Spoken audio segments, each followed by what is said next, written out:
Week 13 of the fantasy basketball season, and here's a few forwards selling trade this week. The first guy, Zion Williamson, a New Orleans Pelicans. Zion Williamson, he's definitely having a good year. 22.2 points a game, 5.8 rebounds, 4.6 assists, and 58% from the field. So right now, Zion, he's scoring the basketball well, and for the most part, he's been healthy much the whole season. I know he's missed games here and there, but he's gone out there and played a majority of them, and that's something I don't think is going to keep up people that don't like his conditioning for Zion Williamson. So right now, while he's playing basketball and putting up good numbers, and I think at peak value, he's a perfect sell high guy. So the last few games, January 10th at the Warriors, 19 points, 5 rebounds, 7 assists, a steal, 66% from the field. January 12th at Denver, 30 points, 6 boards, 5 assists, a block, 59% from the field.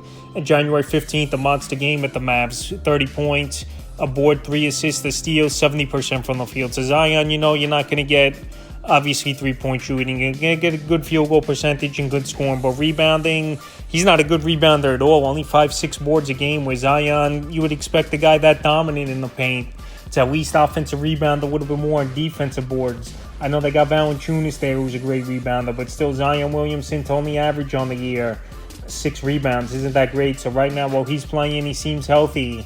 I just don't think Zion's going to last the whole season, and he's a sell-high play this week. The next forward's R.J. Barrett of the Toronto Raptors, so no doubt about it, Barrett, with the change of scenery going to Toronto, he's looked a little bit better with his new team. On the season, 18.6 points a game, 4.9 rebounds, 2.6 assists, 1.7 threes, and 45% from the field. But the last couple weeks since he got dealt to the Raptors, 20 points a game, 6.9 boards, 3.7 assists, 2 threes a game, and 56% from the field. So right now, he's getting more efficient shots as Barrett. He's driving to the lane a little bit more with this Raptor team, where with the New York Knicks, obviously with Brunson and Randall, he was more a catch-and-shoot player in that system. But now with the Raptors, let's see Barrett's numbers holding up at this great of a pace right now, even though, like I said, he's been more aggressive in attacking the rim. January 10th at the Clippers, 24 points, 5 boards, 4 assists, 4 threes, 62% from the field. January 12th, a down game at the Jazz, 4 points, 7 boards, 2 assists, the steal, 3 blocks, 22% from the field. And January 15th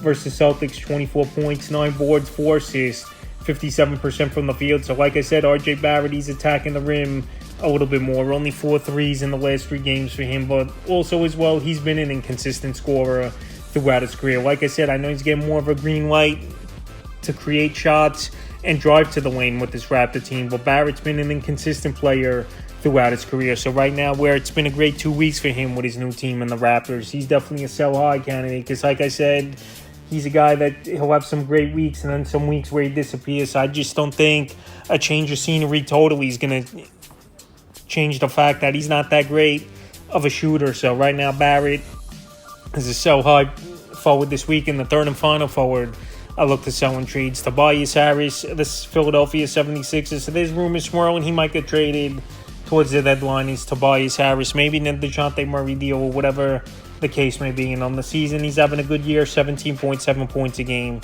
6.1 rebounds, 3.1 assists, 1.3 threes, and 51% from the field. But the last couple weeks, his numbers have bumped up a bit, 20.8 points a game, 6.2 boards, 3 assists, 1.6 threes, and 53% from the field. So Harris, he's coming off of 2 monster games and big games we haven't seen in a while. And then in yesterday's ball game, wasn't all that great for Harris. But anyway, January 10th at the Hawks, 32 points, 10 boards, 4 assists, a block, a 3, 50% from the field. January 12th versus the Kings, 37 points, 7 boards, 3 assists, 3 steals, 3 threes, 56% from the field. And January 15th versus the Rockets, a little bit of a down game, 10 points, 3 boards, 2 assists, 2 threes, and 42% from the field. But like I said, Harris coming off a 32 and a 37-point game. That's peak value for him, no doubt about it. Now with Joel Embiid back in the lineup, the numbers are going to go down. And even if he gets traded to another team as well, you got to see where Harris gets traded to see if his numbers will take a hit. So right now with Embiid back in the lineup and Harris coming off of 2 monster games, this is a perfect time to sell him off this week. So that's a few forwards I look to sell and trade for Week 13 of the fantasy basketball season.